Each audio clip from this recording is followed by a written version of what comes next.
Habituation is the art of being acceptable. That's all it is.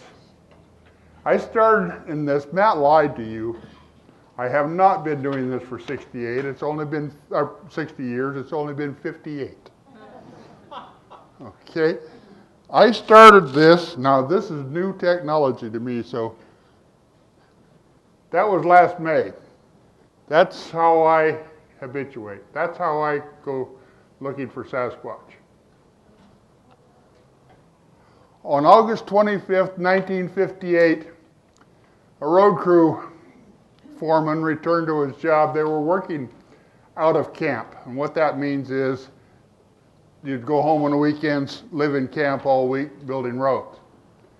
They came back to their job site on Monday morning, and they found 15-inch tracks all around their equipment.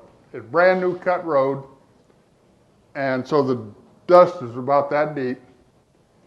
Down the hill, 70% side slope, hit the road, around his cat, up to the next piece of equipment, back and forth, and then on up and then down into the timber. Jerry Crew had the foresight to call a fellow by the name of Andrew Janoli. He was the editor of the Eureka newspaper. Andrew came out and did an article on this, took some pictures, and it caught the wire services. There was a 15-year-old boy lived in Northern California not far from where this happened, read that, and got fired up. 58 years, and I'm still fired up. My dad was a strange individual. If you gave him 10 simple arithmetic problems, he'd miss 8 of them. Hand him a set of blueprints for a house, and he'll order the lumber for you and not have 2 uncut sticks left when he got done. Okay? But he could inspire me. He was my best friend growing up. We hunted, we fished together. In all of my years, I can only remember one time that he ever went fishing with friends that I wasn't invited along. And that was because they were going to a place on the coast. They had to hike down into the rock pit, and he thought it was too dangerous. This is Dr. Ivan Sanderson. Dr. Sanderson followed up the report from Jerry Crew and from the newspaper report. Funny thing about that newspaper report, 25 August 1958. Mr. Genzoli used the word Bigfoot, the first time it ever appeared in print. Okay, that's the genesis of the word. Dr. Sanderson wrote a series of articles. He's very noted, very well known, as you heard yesterday. Paleontologist. His first magazine article appeared in True magazine, and then it was also in Argosy magazine in 1959, January 1959. He had written books on the subject, wrote more later. He did an article in '67 on the Yeti of North America from Bob's work. And very learned, very knowledgeable person, and supported me. In 1968, the Navy transferred me here.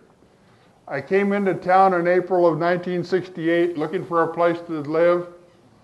Family, picked up the newspaper and the headline read, "Housing shortage most critical since World War II." I ended up in Navy housing on Indian Island, which is north of here. It was an annex to Naval Ammunition Depot, Bangor. It was a country club. There were 5 houses on that entire island. We had the island to ourselves. If you wanted to go clamming, you didn't take a shovel, you just took a bucket, you set it on the beach, and you lifted the cover off of it. When it was full, you put the cover back on. It was a great place to live, you know. And not only that, but it got me closer to my goal, the Olympic Peninsula. Navy in 1970, when my enlistment was up, said, if you sign up now, you can go back to Charleston, South Carolina. I said, you're crazy. There's no elk in South Carolina. I looked. And so I got out and I stayed. I started college in Port Angeles in 1971, finished at UW in 1975. I have a degree in logging engineering. That's basically, for those who don't know, it's a combination of a forestry degree and a civil engineering degree, taken simultaneously. Okay, my expertise is building roads and building bridges and designing logging units. That said, I have never worked a day as an employee for any company doing that work. The reason was I got out of college, I had a little Jippo logging company going, and they wanted to pay me less money than my little Jippo logging company was paying me.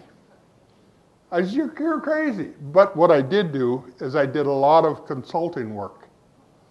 Bridge site surveys especially.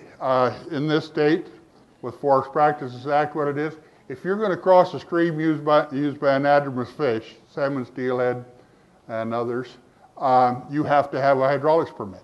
In order to get that, you have to measure the stream.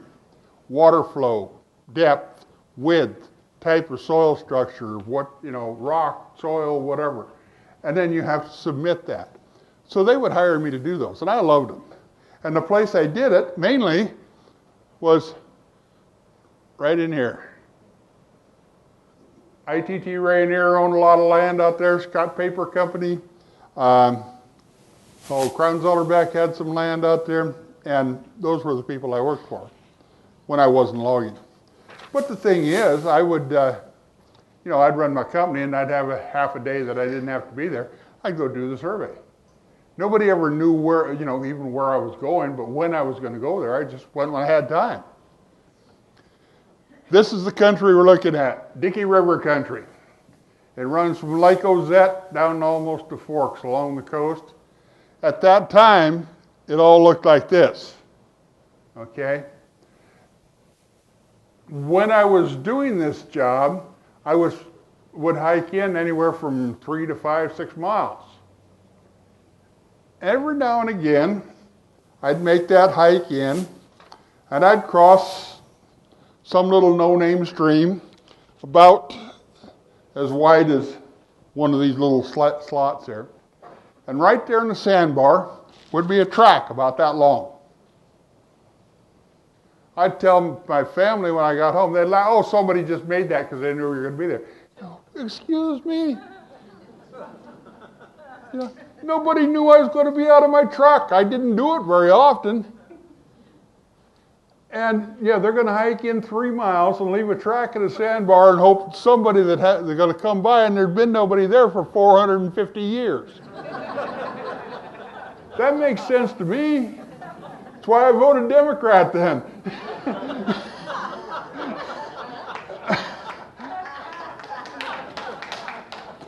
That just slipped out, I'm sorry. But that's a picture of what I thought I looked like then.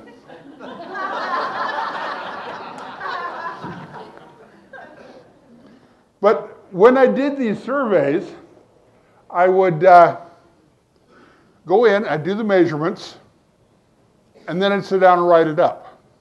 That's my little Write in the Rain notebook. In this country, if you don't have Write in the Rain notebook, you don't have anything, especially out there. You're looking at 180 to 220 inches of rain a year, and the only time it stopped raining was so it could snow. So I would sit there on my little rock and start doing my drawings. And I'd hear this whistle. Do you see how good a whistler I am? I never knew what that whistle was until June of 2010, and I went to the Oregon Sasquatch Symposium, and there's a feller back here with a hat on that has some recordings, and track 7 on his recording, there's that whistle. I know what that was. Since then, it's come to me. They're keeping an eye on me. Hey, the big guy's over here. You know, I didn't have this then, but I was still. And they would. I'd be sitting there drawing, and I'd hear that whistle, look up, here's something peeking around a tree at me. You know?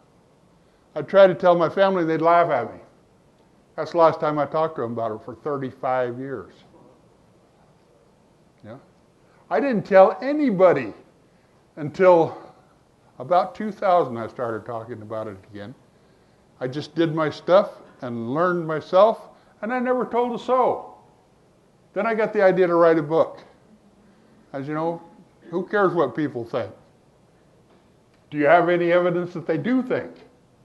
You know. It was slim. But this was our goal. This is why we did bridge site surveys, to protect places like that. A mighty worthwhile goal, I think.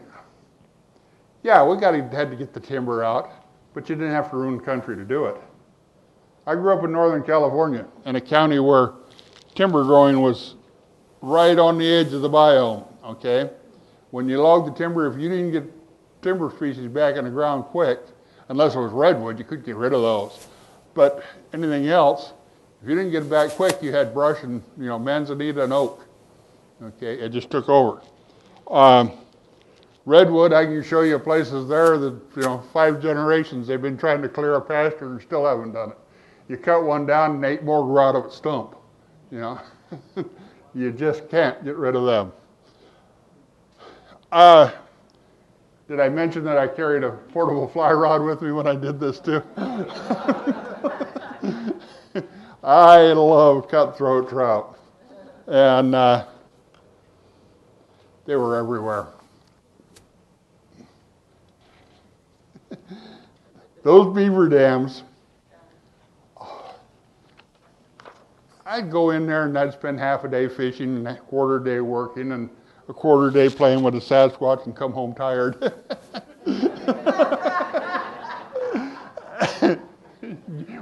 Want to guess how tired I really was? But these are the type of things I did. Actually, that is a bridge that I designed. And it's kind of like me. It's old and mossy now, but...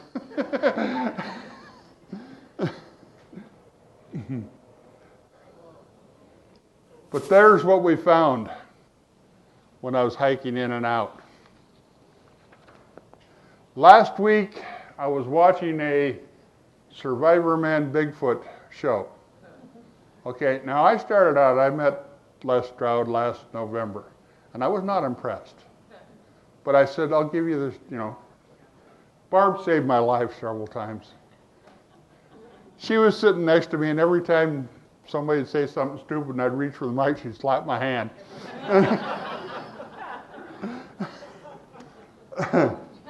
He had a double track, and he made the statement on in his show, any Sasquatch researcher would say this is a Sasquatch footprint. No, he wouldn't. Look at that. Are there any claw marks there? On his casting, you can see 5 claw marks. That's a bear. Sasquatch don't have claws.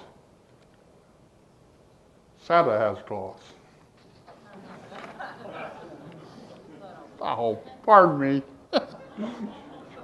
My mind goes places on its own sometimes people shouldn't go.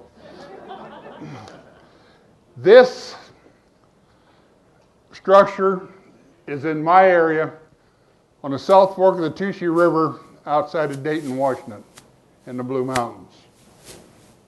I was going in one day, and that was waiting for me. That was built by my teacher's daughter. If you'll notice, the big ends of those are up in the air. You can't get to that without fording the Touchy River. Okay? In one of the pictures I have of it, actually this one, you can actually see her right there. She's redheaded. I took my artist friend with me there the weekend of our conference in Richland. She was totally excited. A human woman with the same color hair she had. Totally, I've never been able to see her fully, but her father, who was my teacher, she'd peek around his legs at me. And I could sit here and take this whole time up just talking about Taranika. 2 years ago, this summer, we had Blue Mountain Ronnyvoo.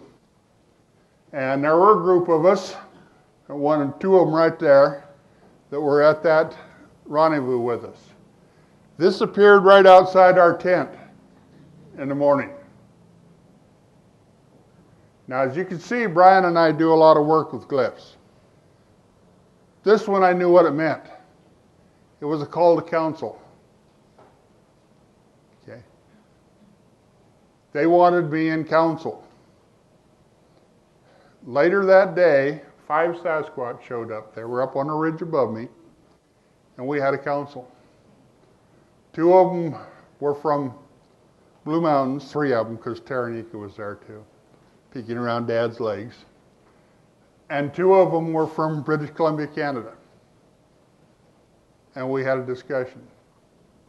If you want to ask somebody about it, those 2 right there witnessed it.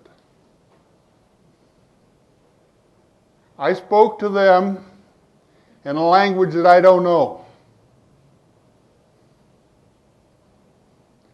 After it was over, I thought it went on for an hour, hour and a half. They told me it didn't, that it just was a few minutes. But so much information was passed back and forth. Do I expect you to believe that because I say it? No. But it happened to me. I get asked, if you're making these things, you've got to have proof. No, I don't. No, I don't. I have enough proof that I understand it. If you want proof, go out and get it. You know? You aren't going to get that proof by watching Finding Bigfoot, I guarantee you. Huh? Let me just say something quickly on that. When you came back, we were sitting watching you, but we kept our distance. You came back and you were talking in a different language, and you looked like you were kind of in a... Be careful there. You were talking in some language we didn't understand. I know I did. They asked me a question and I answered them in the same language I'd been speaking with here. And I don't know whether you guys didn't get to see them, did you?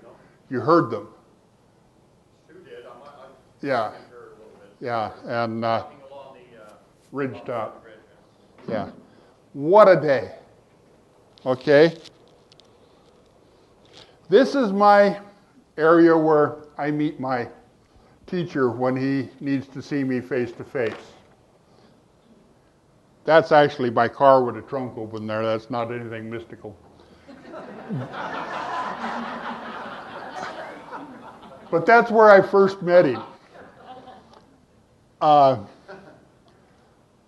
had the idea to go up and just spend a day in the woods. It was 25th of September 2010. The day before I was going to go, I was talking, many of you know this person, my mentor, Arla Williams, lives in southeast Oklahoma. Arla says, is there a big pile of wood along that road? I said, I don't know. I've never been on that road. This land was belonged to a timber company. They had finished with it, so they deeded it over to the Confederated Tribes of the Umatilla Indian Reservation. The Indians then did what they wanted to get it ready, and then opened it to the public. So it was the first time that access was available along there. She says, well, I see a large male with a red stripe on his chest looking across a pile of wood at you, looking for you. Now you've got to know this about Arla. She gets mad when I say it, but she is a shaman. Okay? I was sitting at my computer one day, and I have heart problems. And I had to call the paramedics, called 911. I'm on the gurney. They're working on me. My phone rings. It's Arla from southeastern Oklahoma. What's wrong with you? What's going on there? Why are those people there? Okay, that's the relationship we have. That day, what I met was right there. His name is Akanneesha, but I call him Red Stripe most of the time, except to his face.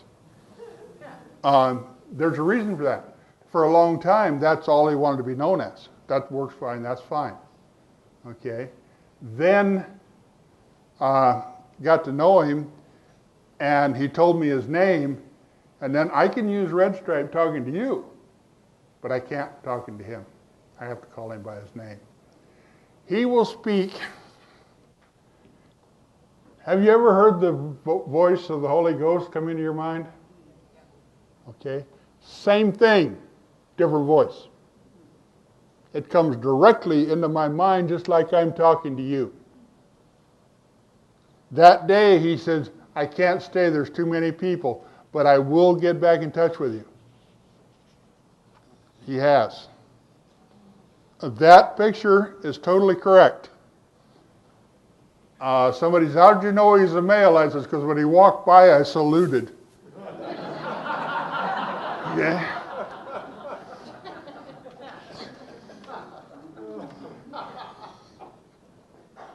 We had lunch. This is how I habituate. I want you to understand this. This is very important. It's almost a patented method. Is it the only way to do it? No, but it's the only way I do it. Okay? Other people do it in different ways. Are they wrong? No, they're not wrong. They're doing what works for them. This works for me. My number one tool, he's sitting right next to you, right over there, my chair. My ice chest is number 2. My fried chicken, my Diet Pepsi, and boiled eggs are 3, 4, and 5. And then my Kindle. I learned this out there on the Peninsula when I was doing those write-ups for my reports. When I sat my keister down and did my reports, they came to me. I said, why am I running around the mountains trying to find these things? And I started doing this. Guess what? They came to me. When I found that out, it saved my butt a lot of bumps. Okay? So there's what I do. I go out and I had corn and apples. I set them up on the rock, and I had my own lunch to go along with it. I grilled my steak. I didn't have chicken that day. And while I was eating, one by one, those apples disappeared. The corn was the last to go, but by the time I was done with my dinner, every bit of that was gone. Okay, now how do I normally do it with apples? I use one of those. The methodology is simple. Put the apples in it, hang it with the tie straps. If a raccoon, skunk, or squirrel wants in it, they're going to rip the sack to take the apples. My friends get it. They come in, they open the sack, they take the apples out, and they leave the sack hanging there. Either that or the sack entirely disappears and I never see it again. But they're cheap. Okay? I highly recommend doing that. Barb mentioned peanut butter. I love using peanut butter because I love to see that big old finger down in the peanut butter, the fingerprints. Just cracks me up. Last June we went to Elk Meadow. That's in Northern California. There's a road that was supposed to be built from Orleans to Gasquet. And it's called the Gasquet-Orleans Road, or simply the Go Road. Okay? They built it in from Gasquet side, they built it in from Orleans side, they never built the middle. Okay? Sierra Club filed suit against them, against the Forest Service. There's now a wilderness area with 32 miles of paved road through it. We went there this last year because I had had a great experience there. This is the kind of the crew. We had 2 different groups. There was a group that stayed in Willow Creek, and they never got any further than that fence. We were 67 miles from there. This lady here is from Australia. She had come for this. And this lady and this gentleman came up to the camp. And we had some experiences. In the 12 days we were in camp, there's the country that we were in. The 12 days we were in camp,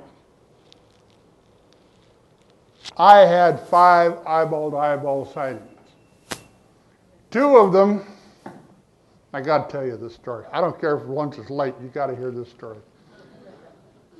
Jackie, the gal from England, who had come. Matter of fact, I just got an email from Jackie. She's in Kathmandu, Nepal right now.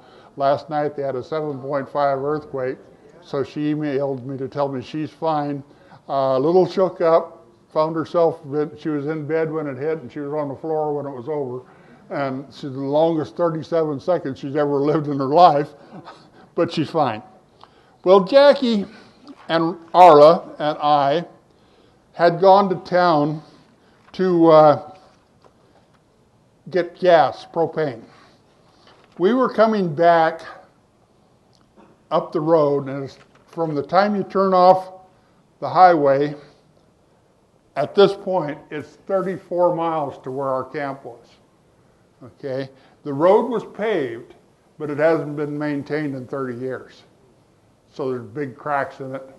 At milepost 14, we came around a corner, and here's 2 Sasquatch standing right square in the middle of the road.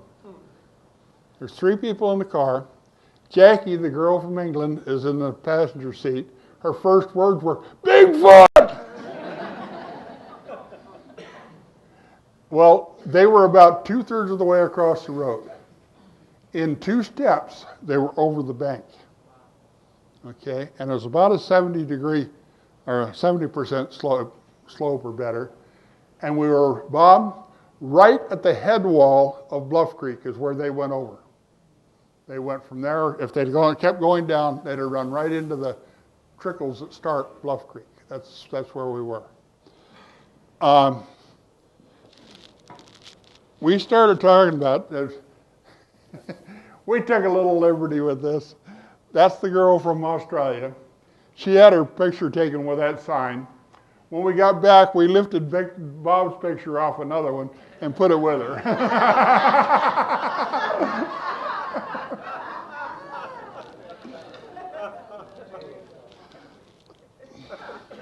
That's the road going in. Okay. Milepost 14. We saw those 2. By the time we got to camp 17 miles later, according to Jackie, she had not seen 2 Bigfoot in the middle of the road. And Matt, you can probably explain this one better than I can, but those 2 Bigfoot in that 17 miles had become 2 Mexican drug mules wearing long-haired ghillie suits, flip-flops, with backpacks on.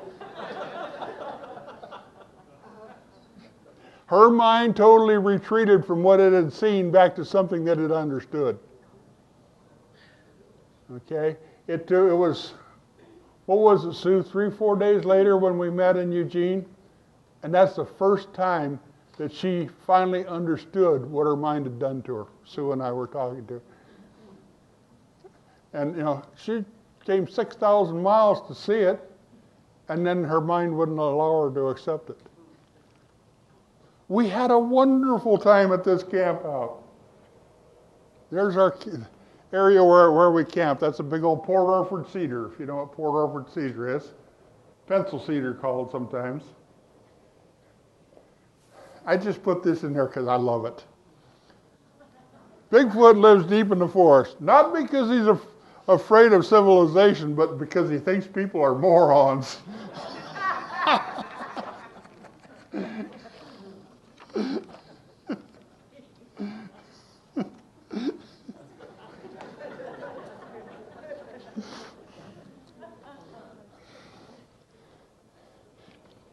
One of the ladies there was Kathi.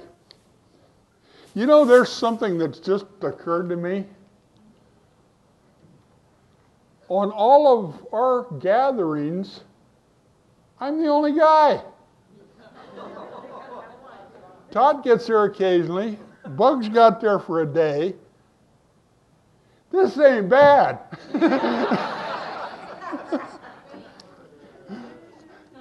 That's Kathy's tent over there. This was my tent, community tent.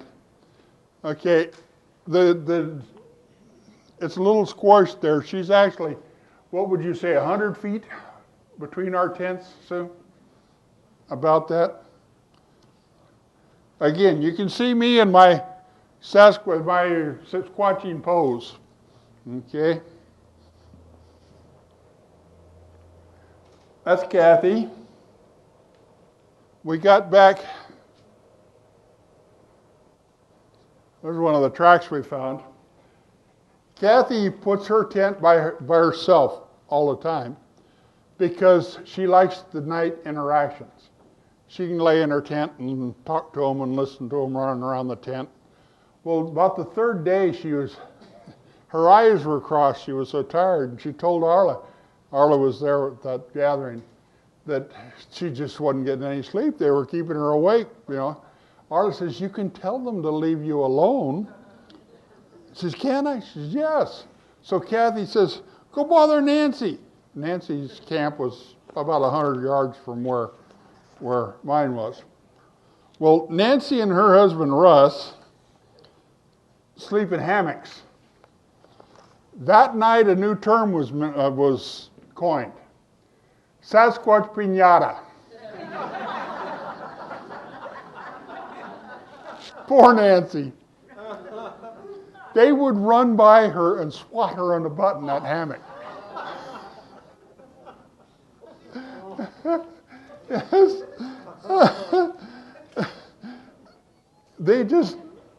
Nancy'd say, don't do anything to scare me, so they wouldn't. Kathi was at the fire. We sat up and talked till about 11 o'clock. And this is 5,000 foot elevation, so when the sun goes down, it gets cold, okay? She had walked back to her tent. She got just on the side of that bush there, about 12 feet from her tent, and a 7.5 foot fellow stood up right in front of her. Okay, he froze her in place. She's bent over, she's got her head down, and she can't move. And I've just gotten into my tent. I had my clothes off and just climbing into my princess mattress. Sue named it that because it's about 16 inches thick. You see how much respect I get? Well, the first thing we hear is, Tom! I can't move! So I put my pants back on, one leg at a time, go out, and here she is. She's locked in that position. I walk over, and right by that little tree back there, a little branch comes off it there. And he's standing right there in the moonlight. Could see him very well. And I just, hi, big fellow, what's going on tonight? And I knew why she was locked up. That's a safety thing, you know. If he'd have just stood up and she'd have started running, she could have run off a bluff somewhere. But she wasn't running anywhere, I guarantee you. So I told him, I said, I've got her now. I said, go, you can release her. And I told her, I said, just grab your cack and throw it in my tent for the night. And she did, because she didn't have to sleep alone. But that little limb there is 8 foot off the ground. I measured it the next day. And his head was just clearing it. Okay. Big guy. Just some of the things we find. And some of the neighbors. A lot of bear in that country. I think everybody there saw a bear. Nancy had one following her to camp. That's Jackie and Arla. Jackie is the girl from England. That's the Willow Creek camp. There's the Go Road going in. And here's where it was. This is Orleans, right down here, the town of Orleans. You come up, milepost 14 on the Go Road, and our camp was up in there. Like I say, from where that is, that's Bluff Creek right there. Right there is where Bob made the Gimlin Patterson film. Okay. Our camp. That's Stanley. Stanley's our folding potty. Sue made him for me. I told her what I wanted because I'd had one before and I'd lost it. But she found a toilet seat and got it screwed to got a folding chair and got it screwed on, and then I painted it so it was nice and green and pretty and fresh. And we named him Stanley. There's the fellow that was standing in the road, one of the two. Okay. I had an artist in Spain that did that for me. But that's him. Want to know something really weird? Bob, you're going to love this. That's Patty's son. When they left the road that day, and I haven't told but half a dozen people in the world this, that voice came and said, I'm the one you know as Patty. I wanted you to know I'm still here. So she and her son were together on that road that day. The 17th of June, 2014, milepost 14 on the Go Road. Okay? That is as honest as I can tell you. There's Deb from Australia, Deanne, and Bugs. All of them had their own experiences there. I don't have time enough to go through everything. Everybody there received gifts.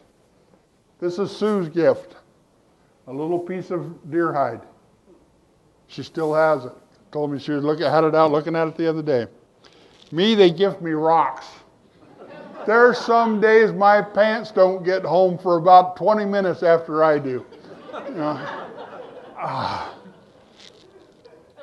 Kathi was always gathering firewood. She says, well, if they're leaving gifts, how come they don't leave me some firewood? The next morning, that's on the log over the creek. One person says, oh, it fell out of a tree. Does that look like something that fell out of a tree to you? Deb came from Australia. Her husband collects these little model cars. Every place she stopped, she would look in stores for those little model cars. We were talking about that the night before. We get up in the morning, and that's on the log. Where do they keep those things? We are 34 miles off pavement. At the back end of nowhere. Wilderness on 3 sides of us. There is no other way in. We're at the end of the road at Elk Meadows. And they come up with a stupid little 1955 T-Bird model car. Now, it isn't in best shape, but I'll bet it's the best one you can buy there.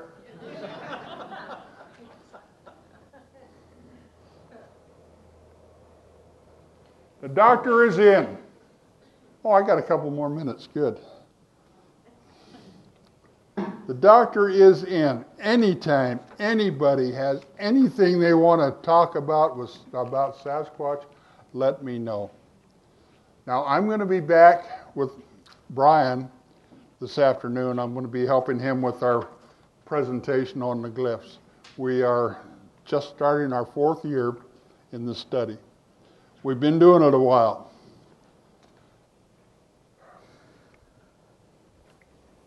Let me talk a little bit about mind speak and just a hair less about cloaking. You saw a beautiful example of cloaking.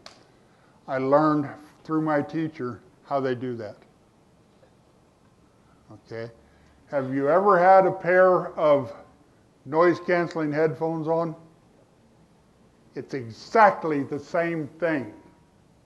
And instead of noise-canceling headphones, what they do is it takes the incoming signal, noise signal, reverses the amplitude of it and feeds it in so it blanks out the noise coming. They do the same thing in the visual band. It's the same energy. It's electromagnetic energy. So they do it. We do it for sound in the speakers. They do it with light. That's how it works. How they do it, I'm going to leave that to somebody that's younger. I don't have time to figure that out. But that's how it works. Does it happen? They've done some things to me that you wouldn't believe. Follow a track across the snow field.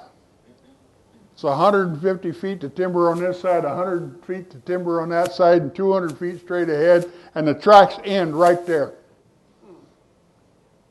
You know, I've been walking, following, measuring, get there, and there's the last track, and there ain't nothing anywhere. How do they do that? You know, I'm taking answers if somebody's got an idea. But I want you to know your results in this are up to you. It's been alluded to now already, but it's in your heart. It's in your mind. Where are you going with this? I've got to tell you one thing. Others have alluded to, that final proof. I hope that never, ever, ever happens. We in this country know what happened when the stupid spotted owl hit. Brian has posted a picture last week of a spotted owl in second growth forest. I told him you can't be there. That doesn't exist. Our government told us so. Okay. Milton Friedman said if you put our government in charge of the Sahara Desert in 5 years, there'd be a worldwide shortage of sand.